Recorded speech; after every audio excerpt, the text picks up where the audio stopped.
प्यारे छात्रों, आप सभी का इस चैनल पर स्वागत है। आज हम कक्षा 9वीं विषय गणित के अंतर्गत अध्याय 10 त्रिभुजों की सर्वांग समता का अध्ययन करेंगे। अब तक यदि आपने इस चैनल को सब्सक्राइब नहीं किया होगा तो कृपया सब्सक्राइब करें। क्रमशः हम सभी अध्यायों को इस चैनल पर अपलोड करेंगे और त्रिभुजों की सर्वांग समता को भली भांति समझने के लिए आप वीडियो शुरू से अंत तक देखिएगा। ठीक है, तो चलिए प्रारंभ करते हैं। सर्वांग समता। सर्वांग समता को समझने के लिए यहाँ मैं कुछ आकृतियाँ आपको दिखाऊंगा, उसको आप थोड़ा ध्यान से देखिएगा।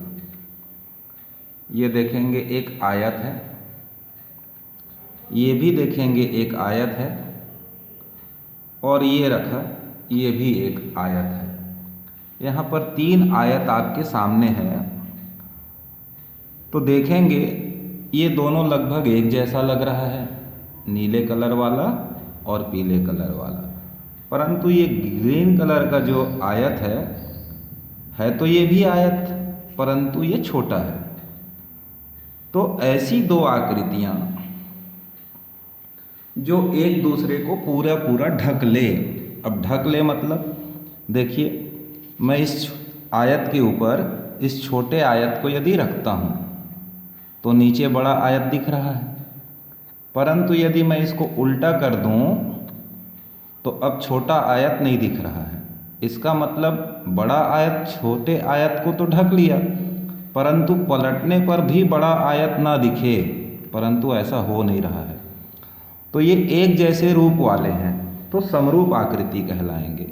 अब मैं इस नीले आयत को उठाता हूँ और इस प्रकार से पूर्व आयत के ऊपर रखता हूँ। अब देखिए, अब हमारा नीचे का आयत नहीं दिख रहा है। पलट करके देखते हैं, क्या उधर का आयत दिखाई दे रहा है? तो नहीं दे रहा है। अर्थात ऐसी 2 आकृतियाँ जो एक दूसरे को पूरा पूरा ढक लें, एक बार ऊपर से देखने पर और नीचे से भी देखने पर दोनों आकृतियाँ दिखाई ना दें, अर्थात एक दूसरे को पूर्णतः ढक लें या इनके सभी अंग बराबर हों। अब आकृतियों का अंग हम किसे कहेंगे? तो भाई आकृति में क्या है? कोण है और भुजा है, ये इसके 2 अंग हैं। तो इन आकृतियों के सभी अंग समान हों, सभी अंग यानी सभी भुजाएं, संगत भुजाएं बराबर हों, संगत कोण बराबर हों, ऐसी आकृतियों को हम सर्वांगसम आकृति कहते हैं। तो मैंने आपके सामने अभी वर्ग रखा। अब वर्ग में देखते हैं, ये एक वर्ग है ब्लैक कलर का, ये दूसरा एक वर्ग है। ठीक, अब एक वर्ग के नीचे मैं दूसरे वर्ग को रखता हूँ। देखिए, ये रख दिया। ठीक, तो क्या नीचे का वर्ग दिखाई दे रहा है? ध्यान से देखिए, तो बिल्कुल नहीं। पलट करके देखिए, इसको फिर मिला लें, हिल गया है, तो नीचे का वर्ग इसमें दिखाई नहीं देता है। ऐसी आकृतियाँ। अब मैं इसको पंचभुज भी बना के रखा हूँ, तो देखेंगे ऐसा खोलते हैं और यूँ रखा तो ये देखेंगे पंचभुज भी ढक गया, कहीं पर से नहीं दिखाई दे रहा है, यहाँ भी नहीं दिखाई दे रहा है। तो ऐसी आकृतियाँ जो एक दूसरे को पूरा पूरा ढक लें, सर्वांगसम आकृतियाँ कहलाती हैं। अब हमको पढ़ना क्या है? त्रिभुजों की सर्वांग समता। तो हम त्रिभुज को भी चित्र के माध्यम से समझने का प्रयास करें। जैसे ये एक त्रिभुज है, ये दूसरा त्रिभुज है और ये तीसरा त्रिभुज है। हम मिलाते हैं, जैसे इस त्रिभुज को और इस त्रिभुज को लीजिए, हम ऐसा मिलाएंगे तब तो दिख रहा है, ऐसा मिलाएंगे तब भी दिख रहा है। ठीक, मतलब ये 2 त्रिभुज जो हैं पीले कलर का और नीले कलर का, ये समरूप हैं परंतु सर्वांग सम नहीं है। अब ये ग्रीन वाला त्रिभुज उठाइए और इसके ऊपर रखिए, जैसे ये रखा, इस स्थिति में रखने पर तो नहीं ढक रहा है, तो संगत भुजाओं को रखते हुए अपन काम करें तो ऐसा रखिए, ठीक।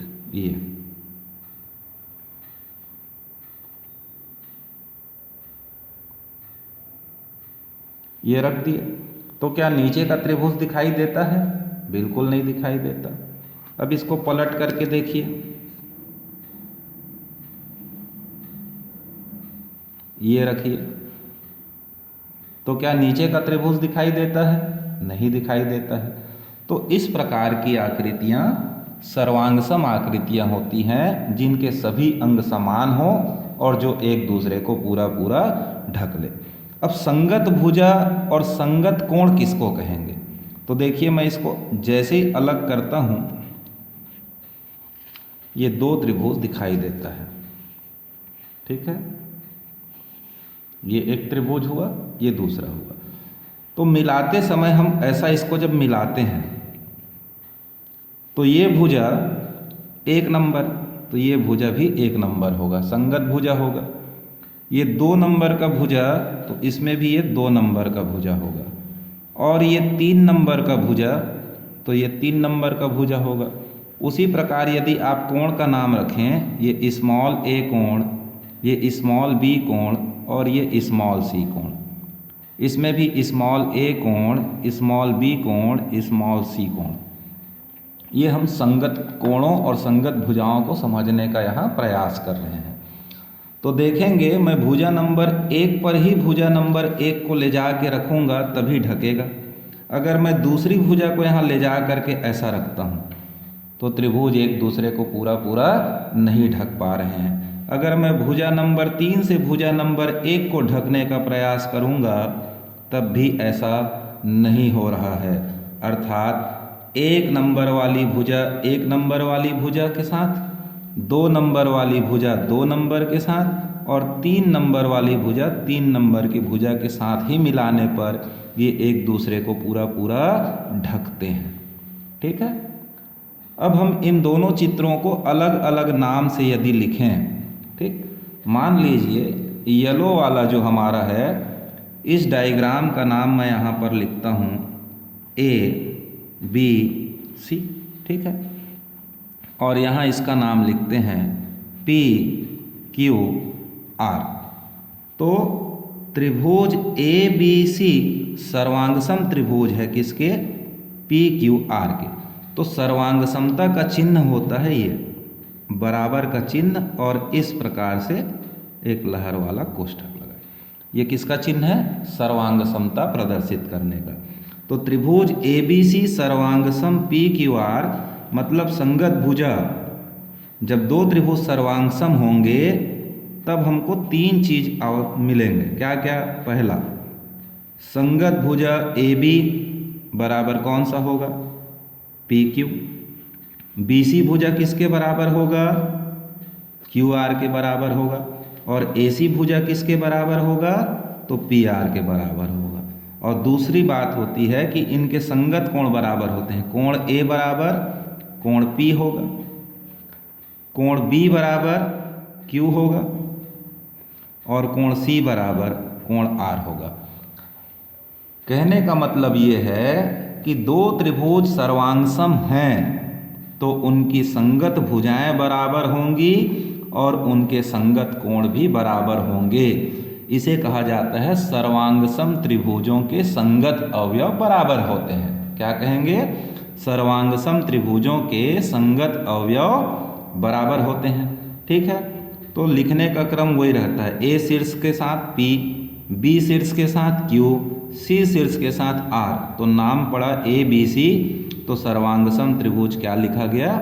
PQR, ठीक है। बात समझ रहे हैं ना भाई? संगत भुजाओं को यदि बदलूंगा तो त्रिभुज फिर सर्वांगसम नहीं होगा। तो हमको यहाँ मुख्यतः त्रिभुजों की सर्वांगसमता का अध्ययन करना है।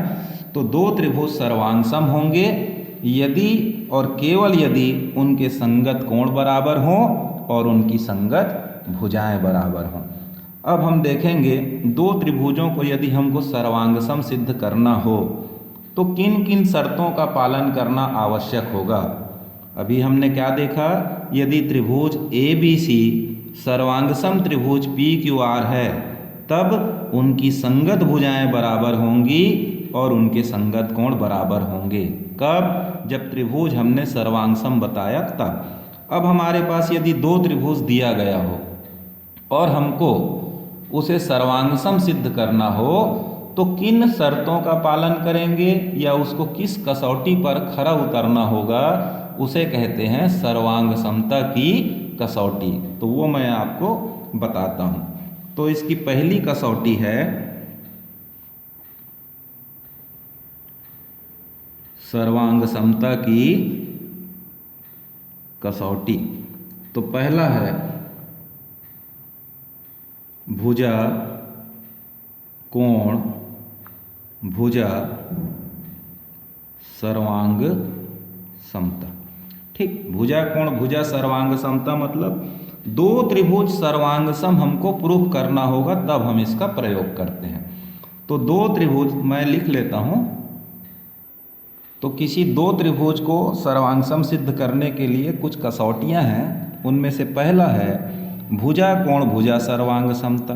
तो दो त्रिभुज सर्वांग सम होंगे यदि एक त्रिभुज की दो भुजाएं तथा उनका अंतर्गत कोण दूसरे त्रिभुज की संगत भुजाओं और अंतर्गत कोण के बराबर हो। अर्थात मान लीजिए यहाँ पर हमने बनाया एक त्रिभुज पी क्यू आर और एक त्रिभुज आपके पास और है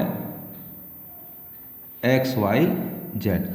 तो एक त्रिभुज की दो भुजा मान लेते हैं, ये भुजा पी क्यू भुजा एक्स वाई के बराबर है और दूसरी भुजा पी आर भुजा एक्स जेड के बराबर है। तो यहाँ लिखा गया है एक त्रिभुज की दो भुजाएं दूसरे त्रिभुज की संगत भुजाओं मतलब पी क्यू बराबर एक्स वाई और पी आर बराबर एक्स जेड हो और उनके अंतर्गत कोण यानी ये कोण पी के बराबर। ठीक, तो अगर ये पी क्यू बराबर एक्स वाई हो, पी आर बराबर एक्स जेड हो और इनके बीच का कोण P बराबर x हो। ठीक, ये तीन शर्त यदि इसमें लागू होता है, ठीक, तो ये दोनों त्रिभुज क्या हो जाएंगे, तब त्रिभुज पी क्यू आर सर्वांग सम त्रिभुज एक्स वाई जेड होगा। और कौन सी कसौटी का इस्तेमाल हुआ, भुजा कोण भुजा, तो इसको साइड एंगल साइड बोलते हैं। तो एस ए एस सर्वांग समता से ऐसा लिख सकते हैं। ठीक है, दूसरी कसौटी है कोण भुजा कोण सर्वांग समता।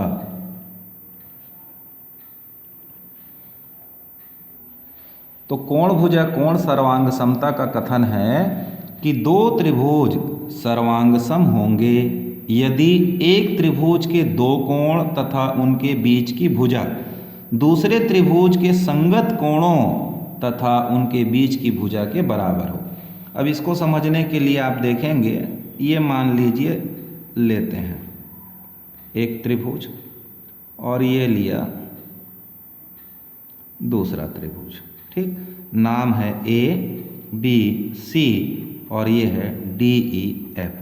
तो यहाँ क्या क्या कहा गया, एक त्रिभुज के दो कोण और दूसरे त्रिभुज के संगत कोण। तो मान लीजिए हम लेते हैं कोण बी बराबर ई और कोण सी बराबर एफ। तो यदि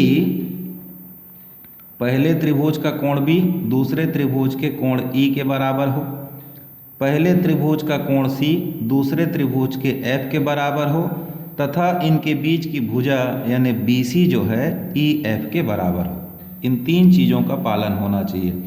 ये दो कोण त्रिभुज के पहले त्रिभुज के दूसरे त्रिभुज के दो संगत कोणों के बराबर हो और उनके बीच की भुजा बराबर हो।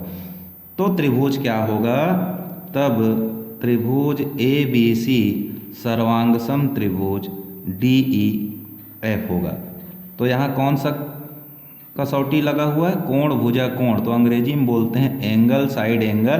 तो ये हो जाता है ए एस ए सर्वांग समता से। ठीक, तीसरा है भुजा भुजा भुजा सर्वांग समता। तो तीसरी कसौटी है भुजा भुजा भुजा सर्वांग समता। तो दो त्रिभुज सर्वांग सम होंगे यदि एक त्रिभुज की तीनों भुजाएं दूसरे त्रिभुज की तीनों संगत भुजा के बराबर हो। इसके लिए देखिए चित्र के माध्यम से,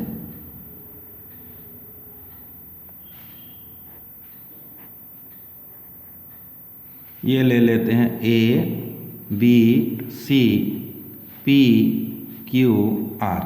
ठीक, तो इसकी जो तीन भुजाएं हैं ए बी सी और ए सी, दूसरे त्रिभुज की तीनों भुजाएं पी क्यू आर और पी आर के बराबर हो। तो यहाँ कहा गया यदि ए बी बराबर पी क्यू हो, बी सी बराबर क्यू आर हो और भुजा ए सी बराबर पी आर हो, तो तीनों संगत भुजाएं आपस में कैसी निकलें, बराबर हों, तब त्रिभुज ए बी सी सर्वांग सम त्रिभुज पी क्यू आर होगा। अब ये भुजा भुजा भुजा सर्वांग समता है, तो साइड साइड साइड सर्वांग समता कहते हैं इसे। ठीक, इसके बाद चौथा है, तो चौथा है समकोण कर्ण भुजा सर्वांग समता। तो दो समकोण त्रिभुजों में एक त्रिभुज का कर्ण व एक अन्य भुजा दूसरे त्रिभुज के कर्ण व एक अन्य भुजा के बराबर हो तो वे त्रिभुज सर्वांग सम होंगे। इसको कैसे समझें, जैसे हमारे पास एक समकोण त्रिभुज है, ठीक, और ये इसी के साथ लगा हुआ दूसरा समकोण त्रिभुज है। यदि ये कर्ण है, 90 अंश के सामने वाली भुजा को क्या कहते हैं, कर्ण। तो ये कर्ण बराबर कर्ण हो जाए और एक अन्य भुजा, बचा हुआ जो भुजा है, नाम लिख लेते हैं ए बी सी और एक्स वाई जेड। ठीक, तो ए सी बराबर एक्स जेड हो, दोनों के कर्ण बराबर हो, और एक बचा हुआ भुजा में ए बी बराबर एक्स वाई हो या फिर बी सी बराबर वाई जेड हो। ठीक, तो कर्ण बराबर हो, साथ ही साथ एक अन्य भुजा बराबर हो, और ये कोण भी ऑलरेडी बराबर है, 90-90 है, तो भी त्रिभुज क्या होते हैं, सर्वांग सम होते हैं। तो यहाँ पर यह बताया गया है कि यदि ए सी बराबर एक्स जेड तथा ए बी बराबर एक्स वाई, या इसकी जगह ऐसा भी ले सकते हैं बी सी बराबर वाई जेड हो, तो त्रिभुज ए बी सी सर्वांग सम त्रिभुज एक्स वाई जेड होगा। तो अब तक हमने यहाँ पर क्या देखा, सर्वांग समता क्या है। तो पहले बताया गया ऐसी दो आकृति जो एक दूसरे को पूरा पूरा ढक लें, अर्थात जिनके सभी अंग समान हों, उसे हम सर्वांग सम आकृति कहते हैं। फिर आपको बताया गया कि अगर दो त्रिभुज सर्वांग सम हैं, क्या बताया गया कि दो त्रिभुज सर्वांग सम हैं तो उनकी संगत भुजाएं बराबर होंगी और उनके संगत कोण भी बराबर होंगे। ये कब, जब त्रिभुज सर्वांग सम हो तब। अब यदि हमको दो त्रिभुज दिया गया है और कुछ बातें बताई गई हैं, उसके आधार पर यदि हमको त्रिभुज को सर्वांग सम सिद्ध करना हो, उसके लिए मैंने आपको 4 कसौटियाँ यहाँ बताई। पहला कोण भुजा कोण कसौटी, दूसरा बताया भुजा कोण भुजा सर्वांग समता, और तीसरा भुजा भुजा भुजा सर्वांग समता, और चौथा समकोण कर्ण भुजा सर्वांग समता। इन चारों में से किसी एक कसौटी का प्रयोग करते हुए हम त्रिभुजों को क्या सिद्ध करेंगे, सर्वांग सम सिद्ध करेंगे। ठीक है, तो इतनी बातों को आप पहले अच्छे से अध्ययन करके अपने दिमाग में बैठा लीजिए, बात को समझिए। ठीक, अब हमको आगे करना क्या है वो देखते हैं। अब हम प्रारंभ करते हैं प्रश्नावली 10.1। ठीक, तो एक चित्र दिया हुआ है यहाँ पर, इसमें ओ ए बराबर ओ डी, ओ बी बराबर ओ सी बताया गया है। तो इनमें से कौन सा कथन सत्य है, अर्थात त्रिभुज ए ओ सी सर्वांग सम बी ओ डी होगा, या ए ओ सी सर्वांग सम डी ओ बी होगा, या सी ए ओ सर्वांग सम बी ओ डी होगा। तो इसमें हमको संगत भुजाओं को और संगत कोणों को पहचानते हुए लिखना होगा। तो देखिए, हल करने के लिए मैंने इस चित्र को यहाँ बना लिया। ठीक, अब हमको दिया क्या है उसको हम थोड़ा लिखें। तो OA बराबर OD दिया हुआ है, फिर OB बराबर OC दिया है। ठीक, तो ये OA बराबर हुआ OD, OB बराबर दिया है OC, और मान लीजिए यहाँ मैं कोण का नाम रख दूँ 1 और 2, तो ये स्वतः ही बराबर हो जाएगा कोण 1 बराबर 2, क्योंकि शीर्षाभिमुख कोण है। अब हम देखिए OA किस भुजा के बराबर है, BO, यानी इसको जब पलटेंगे तो सीधा सीधा पलट करके नहीं आएगा, हमको यहाँ से उठाना पड़ेगा इसको, और इस भुजा D को इसके ऊपर सेट करना पड़ेगा, B को इसके ऊपर सेट करना पड़ेगा, और O को इसी के ऊपर सेट होगा। तो जब इसको पलटेंगे तो ये सीधा सीधा नहीं पलटेगा। ठीक, तो D इसके ऊपर सेट होगा और C इसके ऊपर सेट होगा, यानी जो हमारा त्रिभुज AOC है, तो जब इसको देखेंगे, इसको अलग करके यहाँ से काटा जाए और उठा करके ऐसा रखा जाए, तो ये घूम करके जब आएगा तो D भुजा A के ऊपर आएगा, O शीर्ष O के ऊपर ही रहेगा, और शीर्ष B किसके ऊपर जा कर के बैठेगा, C के ऊपर। तो ये हुआ DOB। ठीक है, यानी A शीर्ष के संगत शीर्ष कौन सा है, D, शीर्ष C के संगत कौन सा शीर्ष है, B, और O का संगत शीर्ष O है। तो AOC त्रिभुज होगा DOB त्रिभुज के समरूप, सर्वांग सम, सॉरी। तो देखिए क्या हमारे ऑप्शन में ये है, तो दूसरे नंबर के ऑप्शन में है कि AOC सर्वांग सम त्रिभुज DOB। तो कौन सा लगेगा हमारा आंसर, B आएगा। ठीक है, फिर दूसरा प्रश्न दिया गया है, दिए गए चित्र में ABC और त्रिभुज PQR को देखकर बताइए कि कौन सा कथन सत्य है। अब देखिए AB भुजा PQ भुजा के बराबर है। ठीक है, फिर BC भुजा 4 सेंटीमीटर है लेकिन QR 3 सेंटीमीटर है, मतलब AB के संगत भुजा तो हो गया PQ, परंतु AC के संगत भुजा कौन सा हो रहा है, PR। तो मैं यहीं पर आपको देख के दिखाता हूँ, देखिएगा। हमने पहले कौन सा भुजा लिया, AB भुजा, तो यहाँ लिखेंगे AB। ठीक, तो AB के बराबर इसमें क्या आया, PQ, तो इधर लिख लिए PQ। ठीक, अब देखिए AC 3 है, AC 3 है, और AB PQ के बराबर था, तो AC किसके बराबर है, PR के बराबर है, तो AC बराबर हुआ PR, और BC बराबर क्या है, QR है। तो हम देख रहे हैं कि A का संगत शीर्ष A मिल रहा है। ठीक है, Q के संगत शीर्ष क्या मिल रहा है, B मिल रहा है, मतलब त्रिभुज में 2 शीर्ष हमको मिल गया, AB और PQ। तो तीसरा शीर्ष क्या बचा, C, और उसका तीसरा शीर्ष क्या बचेगा, R बचेगा। ठीक है, तीसरा शीर्ष क्या बचेगा, R बचेगा। तो त्रिभुज ABC सर्वांगसम त्रिभुज क्या हो जाएगा,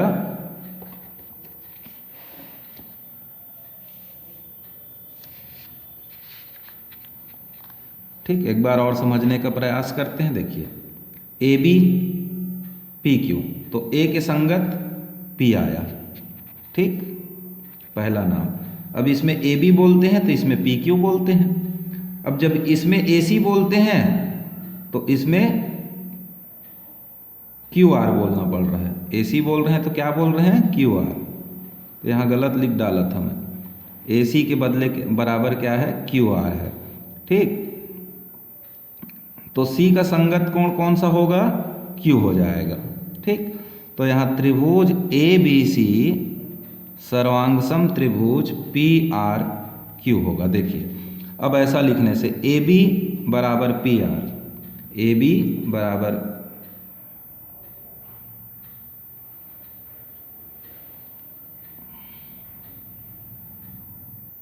ठीक, काफ़ी काट छाँट करने के बाद भी ये क्लियर नहीं हुआ, तो हम देखते हैं चित्र के माध्यम से इसको। ठीक है, तो ये त्रिभुज ABC में बना लिया, जिसकी भुजा AB 3.3, BC 4 और AC 3 दिया हुआ है। यहीं एक दूसरा त्रिभुज बना लिए QPR, ठीक है, QPR। तो QPR बनाया जरूर गया है, परंतु इसको ऐसा देखें तो ये PQ कितना दिया हुआ है 3.3। फिर देखेंगे PR कितना दिया हुआ है 4 और QR कितना है 3 है। अब ये दो त्रिभुज हो गए, अलग अलग थे। अब इसको मैं अगर मिलाता हूँ तो देखिए ये ऐसा जा करके ढकेगा, ठीक है। ये तब ये सर्वांगसम हुआ, 3.3 के ऊपर 3.3 फिट होगा, 4 के ऊपर 4 आएगा, 3 के ऊपर 3 आएगा। ऐसा जब लिख करके इसको इस प्रकार लिखते हैं तो दिखाई देता है A के संगत शीर्ष क्या हुआ Q, B के संगत शीर्ष P और C के संगत शीर्ष R है। तो त्रिभुज ABC तो इधर तीनों में लिखा हुआ है ABC, तो A के संगत क्या आ रहा है Q, B के संगत P और C के संगत R। तो QPR इसमें जो लिखा होगा वही हमारा आंसर सत्य होगा। तो कौन सा हुआ ABC सर्वांगसम QPR। फिर तीसरा पूछा गया है निम्नलिखित में कौन सी सर्वांगसमता की कसौटी नहीं है। तो भुजा भुजा भुजा आपको बताया गया है, मतलब ये है S भुजा भुजा भी बताया, भुजा कोण भुजा बताया गया, और C है कोण कोण कोण भुजा, कोण कोण कोण कसौटी। तो ये हमारा नहीं है, ये सर्वांग समता की कसौटी नहीं है, ठीक।